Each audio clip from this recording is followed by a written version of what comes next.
আজ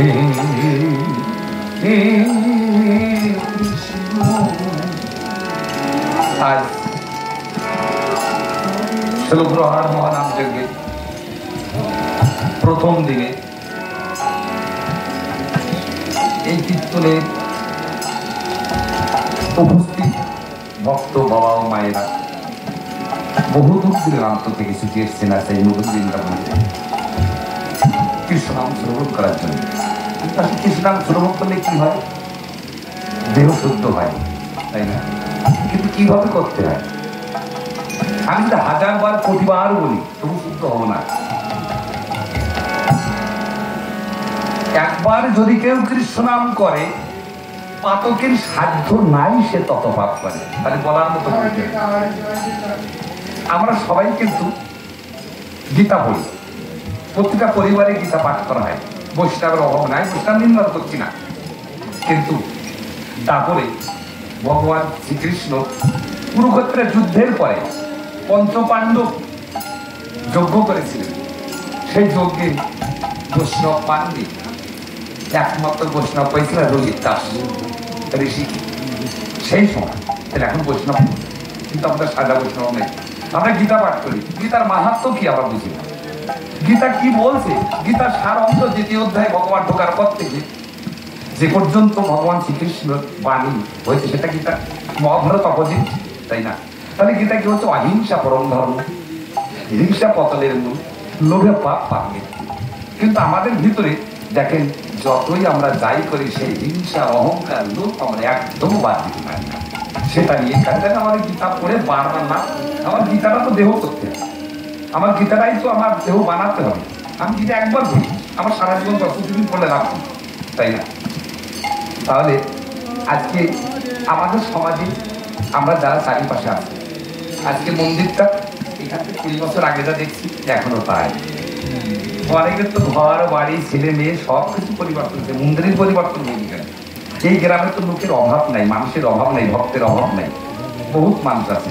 তাহলে আপনি মনের পরিবর্তন হয় নাই, তা মন্দিরের পরিবর্তন হবে?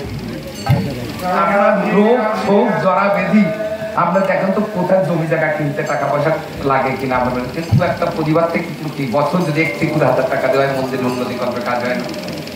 কিন্তু আসলে ভাই তাই আজকে আপনাদের সামনে আমি দুটো কথা বলতে সেই কারণে, সেটা হচ্ছে আমরা অর্থ সঞ্চয় করি, আমরা অর্থ ইনকাম করি চলার পথে। কিন্তু আপনি কি একবার ভেবে দেখেছেন যে আসলে আপনি কে? আপনি পিতা, আপনি মাতা। একবার কর্মশক্তিকে হারিয়ে দেখেন যে আপনার আপন কে। আপনি কি দেখবেন রাস্তার পাশে পড়ে থাকবেন, আমরা বারান্দায় পড়ে থাকবেন, আপনার পাশে কেউ আসবে না। ভালো চেহারা, আপনার শিক্ষা, আপনার দীক্ষা, আপনি অনেক বড়, আপনি সম্মানের মালিক, আপনি কি হবে? কিছুই হবে না। আপনি যাদের কাছে আপন বলে ভাবছেন, মানে নিজের বলে ভাবছেন, কেউ আপন না। এই মন্দিরটা গ্রামে খুলে থাকবে, আপনি চলে যাবেন, তবু ইতিহাস থাকবে সাক্ষী যে মন্দিরটা শরীর গ্রামে, তাই না? তা আমাদের চারিপাশে অনেক আজকে মানুষ বসবাস করে, কিন্তু আমাদের সবচেয়ে বড় অভাব নৈতিকতা। অর্থাৎ গুরু রেখে গোবিন্দ ভজে, সে পাখি নরকে ভজে।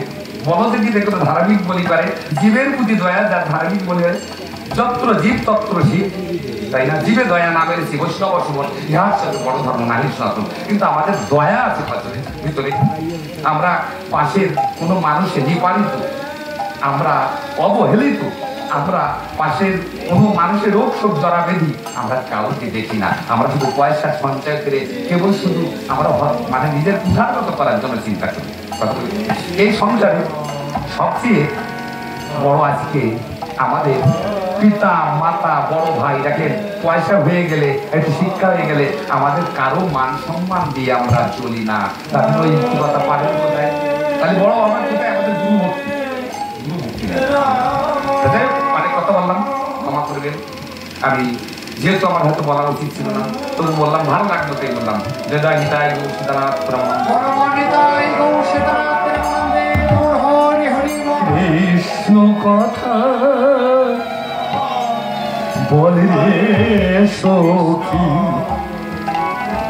কৃষ্ণ কথা তোমার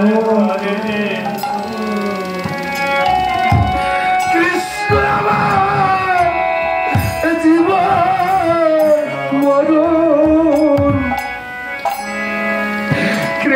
তুই আমার প্রাণ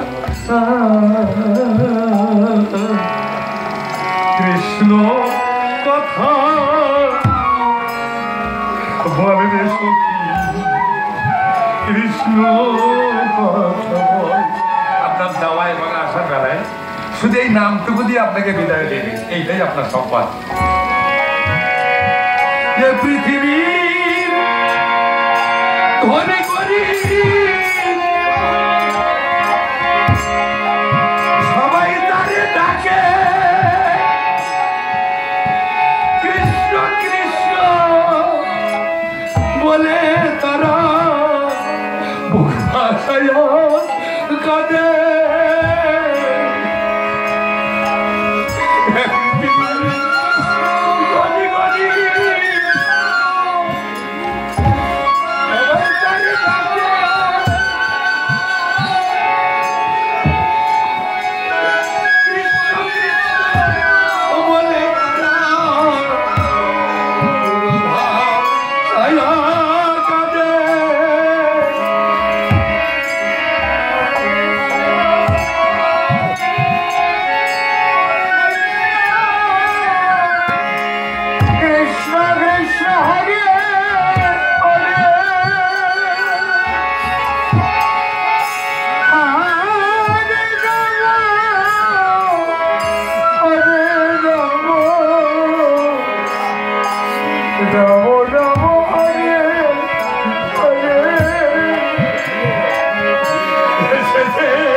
আমার বাবা সিন্ধু আমার প্রাণে বড়ই ধন।